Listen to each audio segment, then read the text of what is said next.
پشاور والوں سے خصوصی خطاب.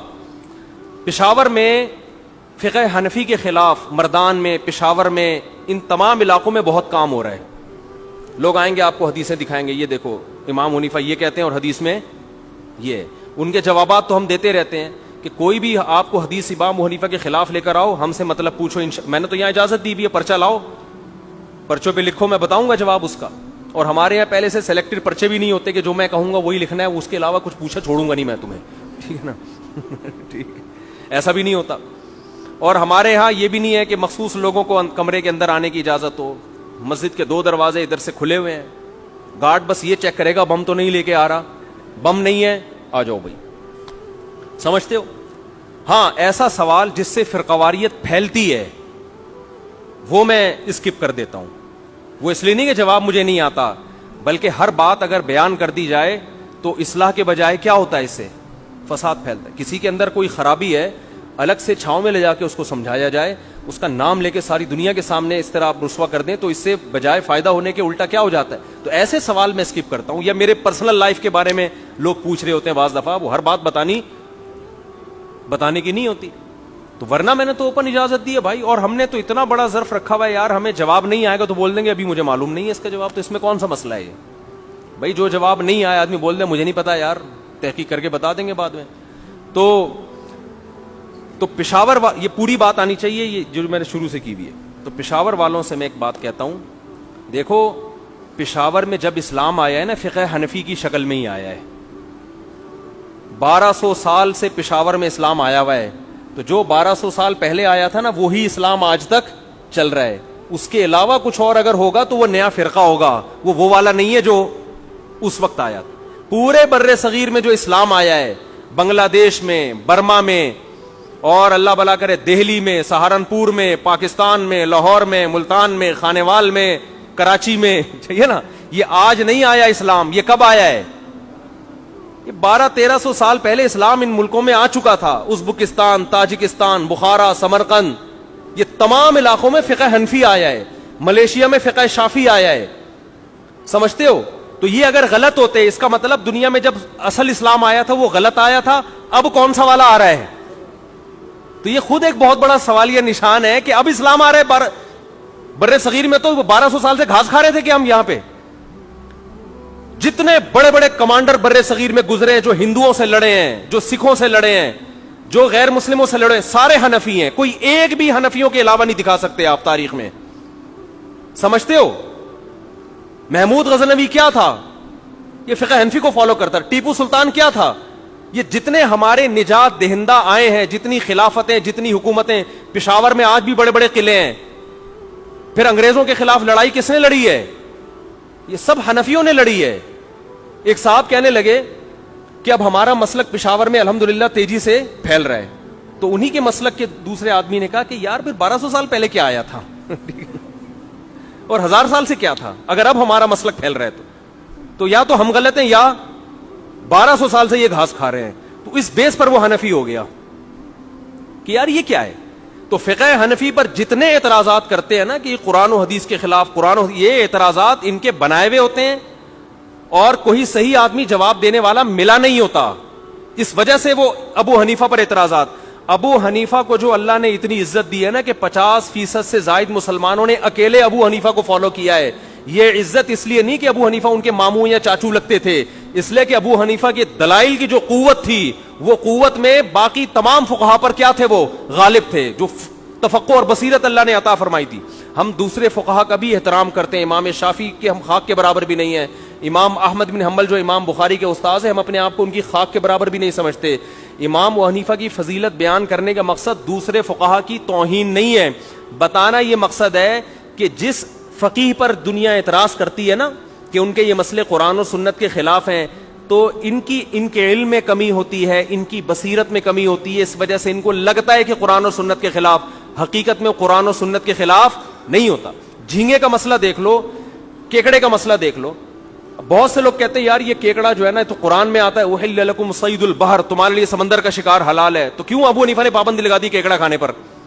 ایک صاحب مجھ سے الجھ پڑے کہ یار یہ تو قرآن میں صاف ہے کہ سمندر کا شکار حلال ہے. میں نے کہا یار یہ بات مجھے بتاؤ، تمہاری سمجھ میں آ رہی ہے؟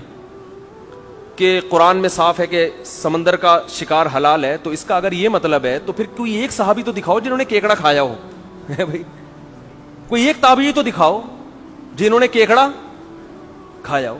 کیوں نہیں کھاتے تھے اس وقت؟ قرآن کی آیت کا مطلب احل لکم صید البحر, یہ حرم سے متعلق ہے.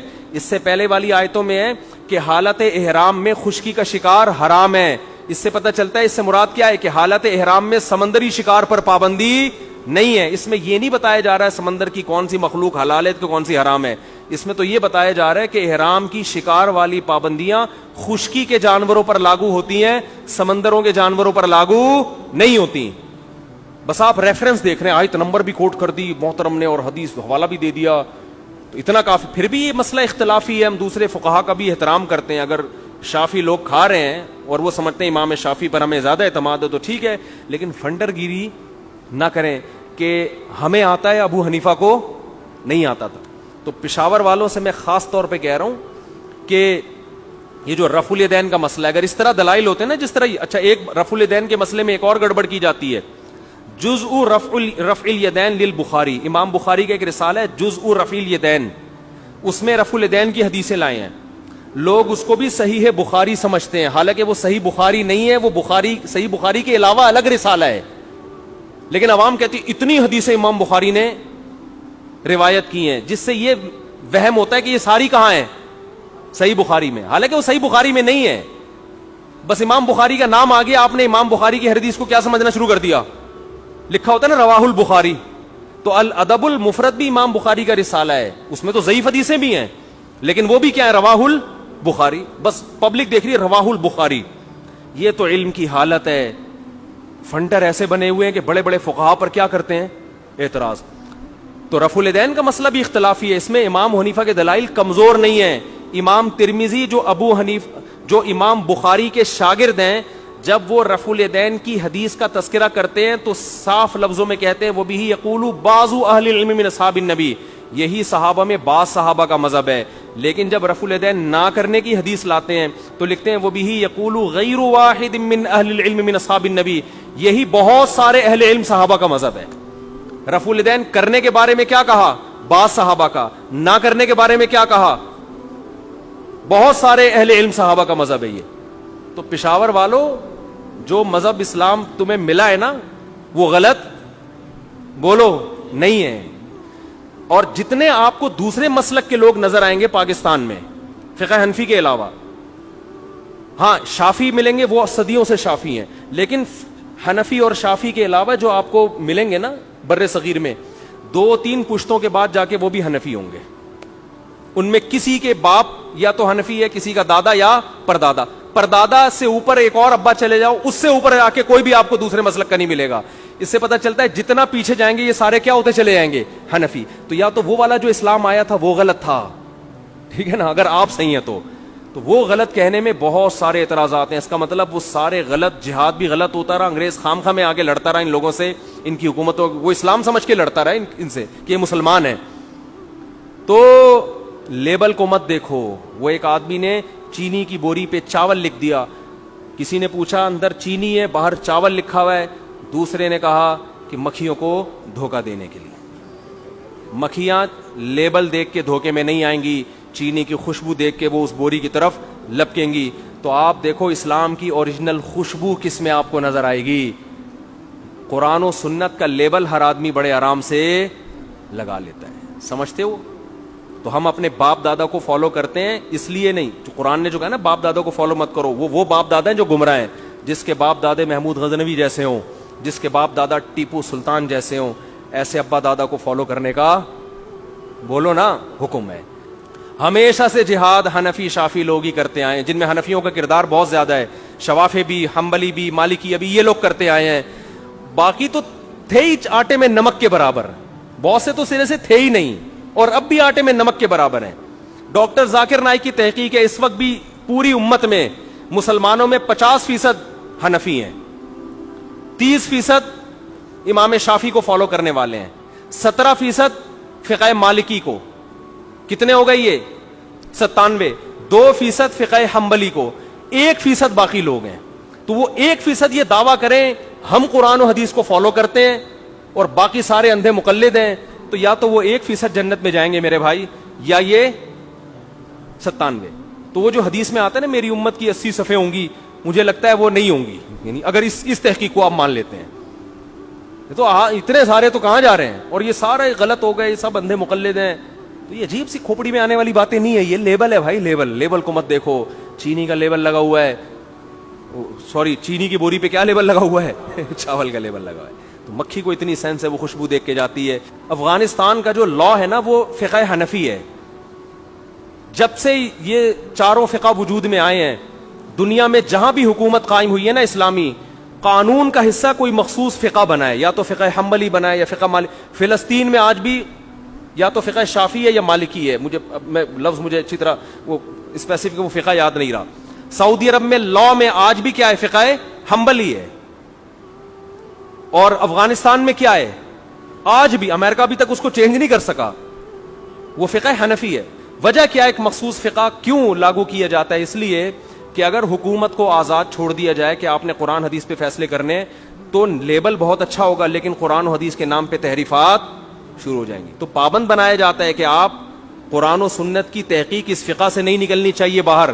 جیسے سعودی عرب میں اگر جج کو کھلی چھوٹ دے دیں کہ آپ خود تحقیق کرو, تو کیا پتا وہ کل کیا مارکیٹ میں لے آئے, غامدی صاحب جیسا کوئی آ جائے اور وہ عورت کی عدت ہی کو کیا کر دے, ختم, وہ کیا عدت ہی نہیں ہے, وہ اپنی لاجک لائے. تو مخصوص کا پابند بنانا اس لیے پڑتا ہے کہ ایک حد تک نہیں, یہ قرآن و اور اس پاکستان میں چونکہ کوئی مخصوص فقہ آئین کا حصہ نہیں ہے, اس کا نقصان آج ہم اپنی آنکھوں سے دیکھ رہے ہیں.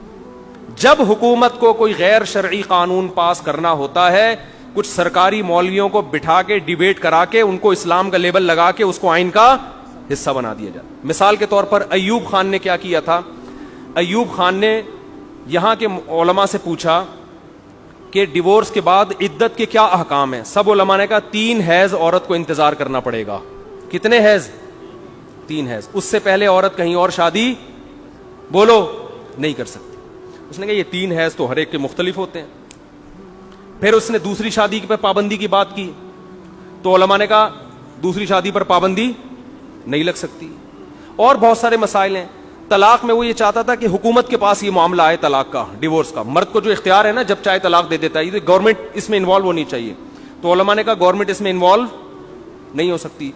اس نے کیا کیا, اب وہ آئین سے قرآن و سنت کو تو نہیں نکال سکتا تھا نا ایوب خان, وہ یہ تو نہیں کر سکتا تھا کہ آئین سے یہ شق نکال دے کہ قرآن و سنت کے خلاف بھی قانون بنے گا. اس نے کہا کوئی بات نہیں, قانون اپنی مرضی کا ہوگا, لیبل اس پہ کون سا لگائیں گے. تو مارکیٹ میں ہر طرح کے مولوی مل جاتے ہیں. اس نے مصر سے ایک ماڈرن قسم کے مولانا کو بلوایا, ماڈرن جو اپ ڈیٹ قسم کے 3 پیس سوٹ ٹائی میں بڑے زمانے کے حساب سے چلنے والے, جو بالکل غامدی ٹائپ کے آدمی تھے. انہوں نے کہا ایکچولی یہ جو 3 حیض ہے نا اصل میں یہ 90 دن ہے. کتنا ہے, تو عدت 3 حیض نہیں ہے بلکہ کتنے ہیں, 90 دن. 3 مہینے 90 دن کے ہوتے ہیں, تو وہ اجتہاد کر کے یہ گنجائش ہے, چلو بھائی 90 دن ہو گئی. اس نے کہا کہ طلاق کے بعد اسلام نے یہ بھی کہا ہے کہ رجوع بھی کر سکتے ہو, تو اور پھر قرآن نے یہ بھی کہا ہے کہ میاں بیوی میں جھگڑا ہو جائے تو ایک ثالثی بھی ہونا چاہیے. تو یونین کونسل وہ کیا کرے گی, ثالثی کا کردار. قرآن نے تو صرف اتنا کہا تھا کہ وہ ثالثی کر کے دونوں میں جوڑ پیدا کرے گی, جوڑ اگر دونوں چاہیں گے تو جوڑ ہو جائے گا. انہوں نے اس یونین کونسل کو طلاق کے اختیار بھی دے دیے کہ مرد جب طلاق دے گا تو یونین کونسل سے رجسٹر ہونا ضروری ہے, چاہے جتنی مرضی دے دے. سمجھتے ہو. خیر اتنے تحریفات کرتے کرتے کرتے کرتے اس کو قانون کا حصہ بنا کے پوری قوم پہ کیا کر دیا, تھوپ دیا, اور کہا یہ دیکھو یہ مولوی ہے اور یہ ہر مسئلے پر دلیل کہاں سے دے رہا ہے, قرآن سے. اس وقت علماء نے, جس میں خاص طور پر مفتی ولی حسن ٹونکی رحمۃ اللہ علیہ نے بہت کتابیں لکھی کہ یہ بالکل قرآن و سنت کے خلاف ہے, لیکن کسی نے ان کی نہیں سنی, گورنمنٹ نے نہیں سنی. اس نے کہا آپ کی مرضی کا قرآن نہیں مانتے, ہم وہ مانیں گے جو ہماری سمجھ میں آئے گا. تھوپ دیا ہمارے اوپر. سمجھتے ہو. سود کے بارے میں بھی ایسے ہی. اور یہ جو عدالتی خلا چل رہا ہے یہ کسی کے نزدیک بھی شریعت میں معتبر نہیں ہے, لیکن خلا کا لفظ بھی قرآن سے لیا, آیتوں میں تحریف بھی کی. جنرل مشرف نے قرآن و سنت کا لیبل لگا کر اس کو پوری امت پہ کیا کر دیا, تھوپ دیا. اگر کسی مخصوص فقہ کے پابند ہوتے تو یہ حرکت بولو نہ ہوتی, کیونکہ ان چاروں فقہ میں قرآن و سنت کی تشریح ہو چکی ہے. تو تو پھر عدالت پابند ہوتی بھائی آپ کو اس تشریح سے ہٹنے کی اجازت نہیں. جیسے سعودی عرب کی عدالت پابند ہے. آپ کو پتا ہے سعودی عرب میں نجی محفل میں تو مفتی فتویٰ دے دیتے ہیں 3 طلاق ایک ہوتی ہے. سعودی عرب کی عدالت یہ فتویٰ نہیں دے سکتی.